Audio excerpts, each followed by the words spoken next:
पश्चिम Asia इस वक्त एक ऐसे मोड़ पर खड़ा है जहां छोटी सी चिंगारी भी पूरी दुनिया को आग में झोंक सकती है। एक तरफ ईरान और इजराइल के बीच बढ़ता टकराव है तो दूसरी तरफ अमेरिका खुलकर इजराइल के समर्थन में उतर चुका है। हालात इतने नाजुक हो चुके हैं कि हर पल एक बड़े युद्ध का खतरा मंडरा रहा है। सीज फायर की बातें जरूर सामने आई, लेकिन जमीन पर हालात बिल्कुल उलट हैं। बातचीत ठप है, भरोसा खत्म हो चुका है और तनाव अपने चरम पर है। इसी उथल पुथल के बीच जब दुनिया की नजरें मिडिल ईस्ट पर टिकी थीं, तभी एशिया के एक और कोने से ऐसी खबर आई जिसने सबको चौंका दिया। चीन ने एक बार फिर अपनी पुरानी चाल चलते हुए भारत को उकसाने की कोशिश की। अरुणाचल प्रदेश को लेकर उसने ऐसा कदम उठाया जिसने दोनों देशों के रिश्तों में फिर से गर्माहट भर दी है। चीन ने अरुणाचल प्रदेश के कई इलाकों के नाम बदलकर उन्हें अपने नक्शे में दिखाने की कोशिश की। पहली नजर में ये एक साधारण कदम लग सकता है, लेकिन इसके पीछे छिपी रणनीति कहीं ज्यादा गहरी है। ये सिर्फ नाम बदलने का मामला नहीं, बल्कि मनोवैज्ञानिक दबाव बनाने की कोशिश है। एक ऐसा खेल जिसमें चीन अक्सर माहिर रहा है। लेकिन इस बार मामला अलग है। भारत ने इस बार सिर्फ विरोध दर्ज नहीं कराया, बल्कि साफ और सख्त शब्दों में ये जता दिया कि अरुणाचल प्रदेश भारत का अभिन्न हिस्सा है, था और हमेशा रहेगा। विदेश मंत्रालय की तरफ से आया जवाब इतना स्पष्ट और कड़ा था कि उसने चीन की रणनीति को वहीं पर ध्वस्त कर दिया। दरअसल चीन का ये कदम ऐसे समय में आया है जब वो खुद कई चुनौतियों से जूझ रहा है। उसकी अर्थव्यवस्था की रफ्तार धीमी पड़ रही है, वैश्विक कंपनियां उससे दूरी बना रही हैं और भारत एक नए मैन्युफैक्चरिंग हब के रूप में उभर रहा है।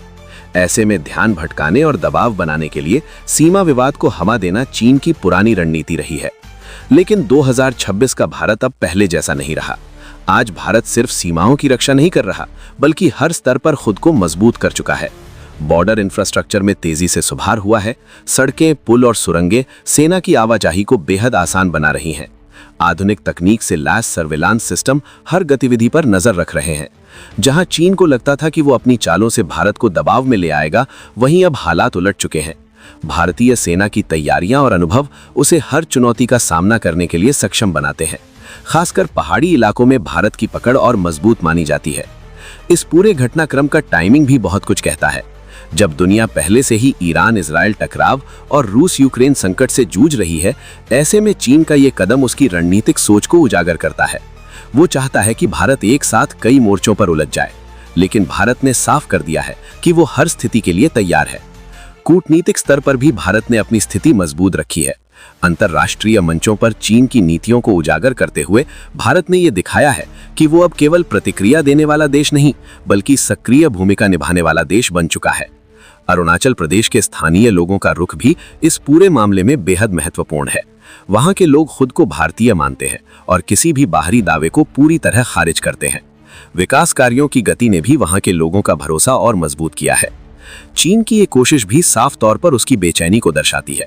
उसे यह एहसास हो चुका है कि भारत अब न सिर्फ सैन्य बल्कि आर्थिक और तकनीकी मोर्चे पर भी तेजी से आगे बढ़ रहा है।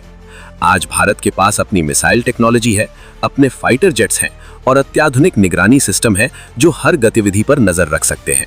हिंद महासागर से लेकर हिमालय तक भारत हर दिशा में अपनी उपस्थिति मजबूत कर चुका है। चीन के लिए ये एक साफ संकेत है, अब पुरानी रणनीतियां काम नहीं करेंगी।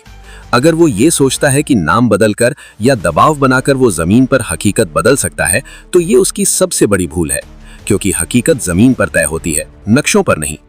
इस पूरे घटनाक्रम ने एक और बात साफ कर दी है, भारत अब अपनी शर्तों पर ही शांति चाहता है। वो किसी दबाव में आकर फैसले नहीं लेता। जहां एक तरफ दुनिया स्थिरता की तलाश में है, वहीं चीन की ये हरकतें अस्थिरता को बढ़ावा देती हैं। लेकिन भारत ने ये दिखा दिया है कि वो हर चुनौती का सामना करने के लिए तैयार है, चाहे वो कूटनीतिक हो, आर्थिक हो या सैन्य। आखिर में सवाल यही उठता है, क्या चीन अपनी रणनीति बदलेगा या फिर इस टकराव को और आगे बढ़ाएगा? क्योंकि अगर उसने अपनी चाल नहीं बदली तो इस बार जवाब पहले से कहीं ज्यादा कड़ा होगा। अगर आप ऐसे ही गहराई से जुड़े विश्लेषण देखना चाहते हैं तो चैनल को अभी सब्सक्राइब करें, वीडियो को लाइक करें और कमेंट में बताएं, क्या चीन की ये चाल सफल होगी या भारत उसे फिर से पीछे हटने पर मजबूर कर देगा।